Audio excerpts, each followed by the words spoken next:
One of the great things about my job is I sometimes get to chair panel discussions on really interesting topics. And I did one recently at Cheltenham Science Festival with two authors who approached the topic of radicalisation and extremism from different angles. So Dr. Julia Ebner, in her book Going Mainstream, looks at how extremism has altered over the last 10 years from being dominated by groups like ISIS to becoming much more dispersed and what she calls salad bar extremism, where people pick up lots of different ideas. She looks at how it's happened. So groups like Breitbart, who have taken ideas from the extreme fringes and pushed them into mainstream culture deliberately to try and get them introduced into politics.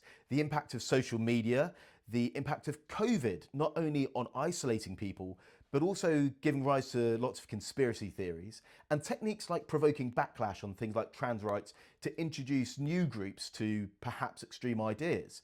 Also the impacts of nations like Russia or Iran interfering and effectively creating proxy wars in culture and introducing extreme ideas.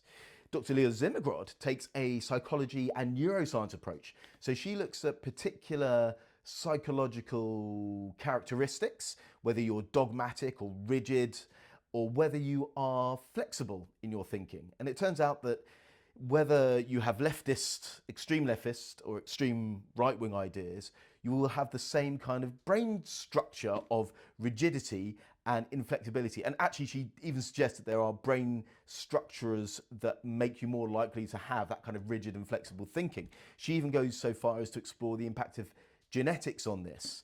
What both of them talk about is the impact of stress on our likelihood to become vulnerable to extreme ideas. So that is stress like social isolation, that is stress like financial stress, that is stress like seeing loved ones around you die. You become more vulnerable to extremist ideas. You end up spiraling. So in Leo's book, she talks about actually the hormonal neurotransmitter impacts of spiraling. And you can think about this in the real world of what happens when you go down a internet rabbit hole on YouTube. But both of them talk about the importance of free will, that you don't have to become radicalized. There are ways to get people out of this. And one of the strongest ways is community and opening up spaces for people to actually discuss challenges in a less toxic forum than in the online space. But it was an amazing conversation. It's an area I know something about, having worked in countering violent extremism. And it was great to see the topic approached from two different angles. One, the scientific, neurological, neuroscience approach, and the other from a more anthropological approach. Brilliant stuff.